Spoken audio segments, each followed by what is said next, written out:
Hello friends, welcome to my channel. Today I will be discussing GATE 2018 CSE question which is of C programming. First, let's read the question. The question, it is a NET type question, and in this question there is a program given to us. The program starts with a header file hashtag include stdio.h. It is a header file which is included for printf or scanf functions. So then there is a global variable here which I can denote as global variable gv. Its int counter equals to 0. Okay, then there is a function int cals which takes the two arguments a and b, and there is also a local variable here which is c, and the counter which is our global variable here, it is incremented, and it is given the condition that if b equals to 3 means the second argument that we are passing in our function, if it is equal to 3, then it's returning a cube, means a multiplied 3 times. Else if the condition is false, means if b is not equal to 3, then the code goes in this part, and in this part there are two statements written. C is equals to cal c, it's again calling the function on the second argument divided by 3 value. So I can denote this as first, and second it is returning when it's returning c into c into c then only when c is calculated here, means at that time b equals to 3, then also the function return a cube, and then only a c value will be calculated, and then it's returning c cube here. So it's our second part of else. And now here comes the main part, which is the main function. In main function we are calling the function int cals 4,81, and it's printing the value of counter. Note, here it's printing the value of counter, not the value that is returned by the function. We should read each and every values that are given in the question, because it helps in solving the question in an efficient manner and also fastly.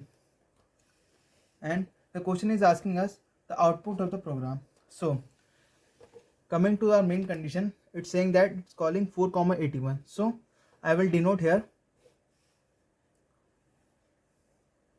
So I'll denote here C K CLC 4,81. And there is also a global variable here which is counter, and its value is 0 initialized. So we will place our global variable here, counter, which is initialized to 0 value. Now cals 4,81 will enter this function, and here it is a c which is a local variable, here it is declared. So now it says the condition counter plus plus, so it's incrementing the counter plus equals to 1, means it is incrementing the counter by 1. Counter plus plus is a shorthand notation for this. So we will increment our counter to 1. Then it checks b equals to 3. Here our a corresponds to 4 value, and our b is 81. But we see that b is equals to 3 is condition false, because our b here is 81.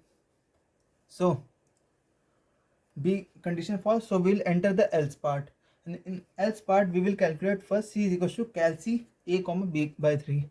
So I will write here cal c is equals to cal c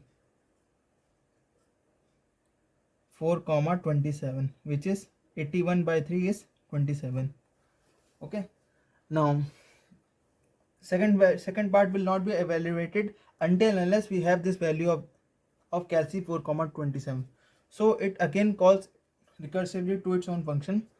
Now we will see cal c. Now it will again enter the function int c. Here it's declared a new local variable for the other function call, and counter plus plus. So our counter is incremented by 1, and here its value is 2. Now b equals to 3, but our b is not equal to 3 because our b is 27. So it will not enter the condition of, so it will false the condition of if, and will enter the else. And in else it's also calling c is equal to cal c 27 by 3 is 9. Second condition will not be evaluated until unless we will find the value of first condition. So it will again call itself recursively and will enter the function local variable c here defined and then counter plus plus. So our counter value is 3. Now it checks if b equals to 3. B is still not equals to 3 because it is 9. So condition is false and it will enter the else part. In else part it will execute only the first condition. So c is equals to cal c 4 comma 3. But now it's the changing point in our program. But then it will enter the recursive function here. See local variable defined counter plus plus, yes, and then it sees b equals to 3. Yes, our b is now equal to 3. So it will return the value of c is 4 cube, means 4 multiplied 3 times. And while entering b equals to 3, firstly it has encounter counter plus plus. So our counter value is 4. Now c is equals to cal c and its returned value is 4 cube. So it will evaluate return c comma c comma c. So it will evaluate 4 cube according to our question, which is asking the output of the program, and in output it's given that it's outputting the value of counter. 65 question. So the answer of this question is 4. If you like this video insightful, then you can like, share and subscribe to my channel, and also I have left the link of the question in my description box.